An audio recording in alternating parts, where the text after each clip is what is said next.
In our discussion so far, we understood that the world is not a problem.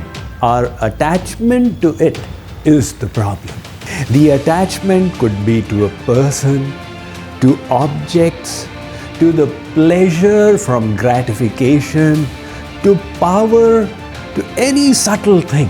From attachment arises desire. When desire is fulfilled, it leads to craving. And when obstructed, it results in anger. So let's try and find out, why does attachment arise?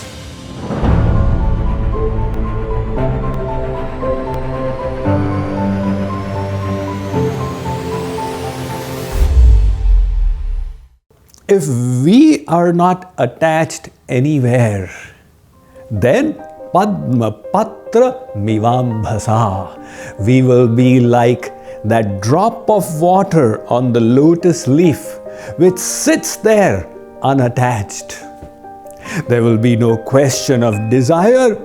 Anger and greed will go away by themselves. That is why in Hindi it is said, Vasana chodo, Vas na chodo. You need to give up craving. You don't need to give up your household.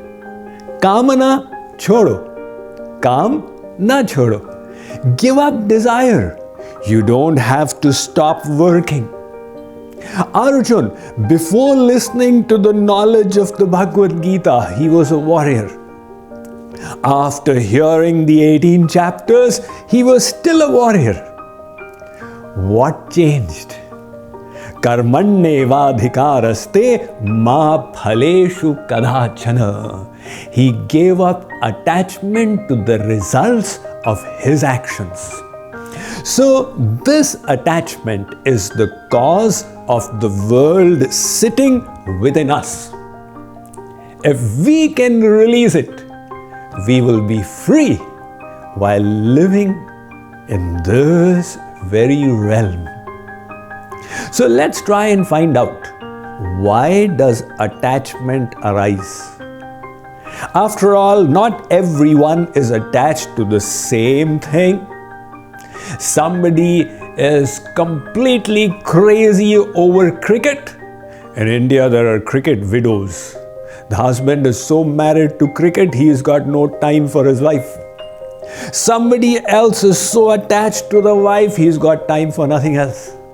A third person is attached to wealth and indulges in bright burning, however macabre it is. It's a consequence of his attachment. What is it that creates the asakti of the mind? This is a very critical piece of information in the whole logic. Attachment happens when we repeatedly contemplate happiness somewhere. When we think there is pleasure in this, and we revise that thought again and again, the mind becomes attached. Like for example, there are some teenage students who stand at a bus stop waiting for their respective buses. There are boys and there are girls. Now one boy starts contemplating happiness in one girl, and thought of that girl gives his brain a dopamine kick, resulting in his contemplation there is happiness there. He doesn't realize the internal mechanism that took place, but he starts contemplating there is happiness in that girl. That chintan becomes so deep, the mind becomes completely attached. And he tells his friend, Yaar, I cannot sleep at night, I keep thinking about her. They say, are you crazy? We have been standing on the same bus stand, nothing happened to us. What happened to you? The only thing that happened was, he repeatedly contemplated happiness in someone, and that resulted in the mind getting stolen. Now that is useful wisdom. To utilize it, revise, contemplate, and decide accordingly. To help you in this process, I have put it down in this recently published book, The Science of Mind Management. Do possess your personal copy and drink deeply from the elixir of Vedic wisdom that is instilled in it. You see, whenever we think or do something, neurons in our brain get fired in the neocortex, prefrontal cortex, sensory motor region. Now, neurons that fire together, wire together. And a repeated firing of the same neurons creates these neural pathways or grooves. Like in the LPs of the olden days, there were the grooves where the stylus would sit. And those thoughts then come more easily to the mind. So the consequence of the contemplation is the attachment. How did anybody get attached to cigarettes? The first time he took a cigarette, did he enjoy it? Of course not. Then what happened? You know, when he went to college and got his newfound freedom, the student, he saw his classmates dangling cigarettes in their hands and he thought, wow, their personality is very impressive. He contemplated happiness there. He tried it out.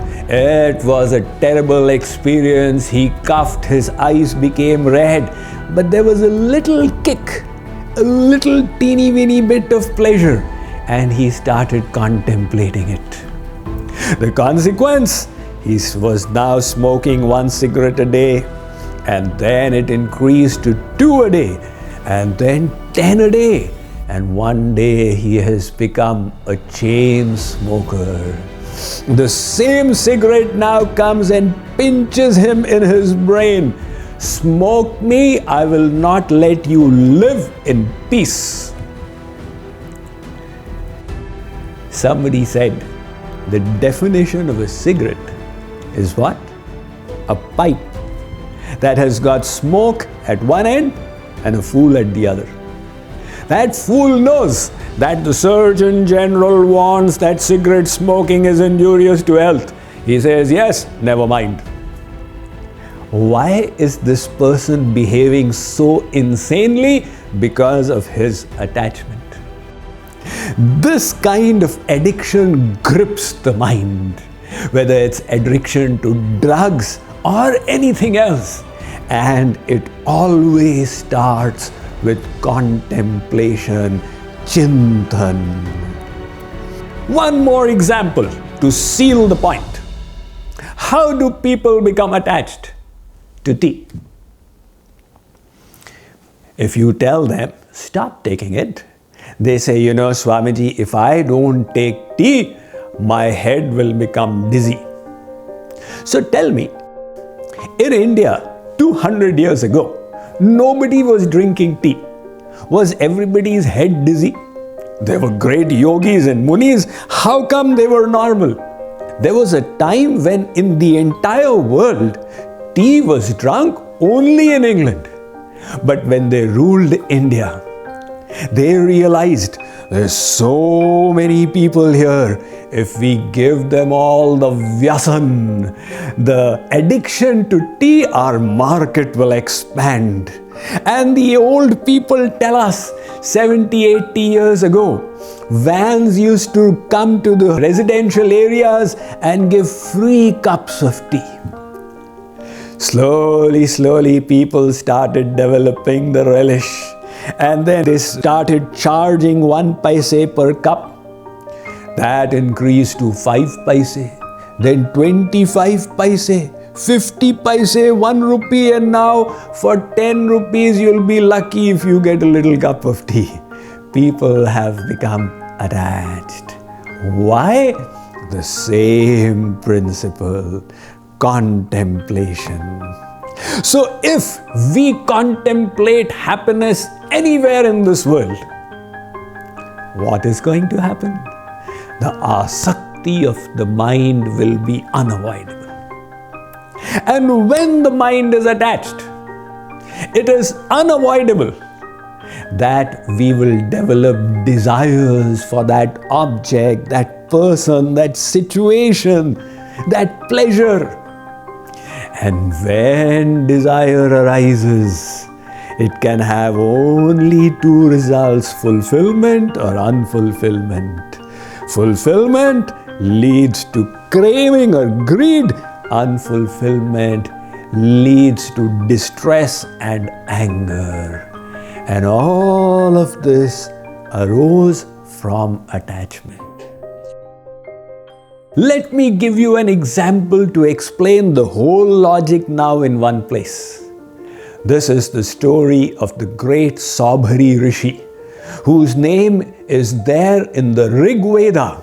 There is a Swamiji Sutra, and there's also a scripture written by him, the Swamiji Samhita. He was so advanced in his yogic practices that he would immerse himself in the holy Yamuna and do Jal Samadhi. But one day he had his eyes open on the riverbed and he found two fish mating. Now that disturbed his mind. He started contemplating. The consequence was desire and craving. He got out from the river and decided, I need to satiate this. I must get married. The king of Ayodhya in those days was Mandhata. Swamiji went to the king's court and said, "O Rajan, I wish to marry. Give me the hand of one of your daughters." Mandhata had 50 daughters, but he thought, if I marry one of them to this thin, emaciated rishi, her life will be ruined. And if I refuse him, he may become annoyed and curse. What to do? So Mandhata played a trick. He said, "O sage, it will be as you wish. Please come tomorrow. I will bring the girls in front of you. Whoever selects you, you can marry her." Swamiji Rishi understood the king's scheme. He said, "All right." So overnight, Swamiji Rishi, he used his yogic powers to make himself young and extremely attractive. When he went to the king's palace and the daughters came before him, all of them selected him. They said, "Father, I wish to marry this person." Mandhata was bound by his words. He gave them all.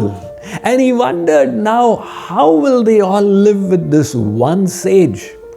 But Swamiji Rishi had such powers of austerity. He manifested 50 bodies of his. They are called Prabhav Deh, created by yogic powers. And he also created 50 palaces. He stayed with each of his wives in those 50 palaces. And from each of them, there were 10 children born. These 10 children further had 10 children. A huge city got created. Thousands of years went by. And one day, Swamiji started thinking, "Aho imam pashyam me vinasham." Where was I practicing Jal Samadhi in the Yamuna? And where have I reached today? He then gave his advice to human beings. Learn from my lesson. I strive to fulfill the cravings of my senses with yogic powers, but there was never an end. Oh, human beings, you don't make this mistake. So the whole sequence now is clear to us. Contemplation of happiness leads to attachment. That creates desire.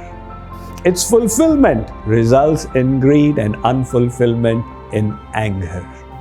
If we do not contemplate happiness in any material object, attachment will disappear, and all the subsequent diseases will also disappear.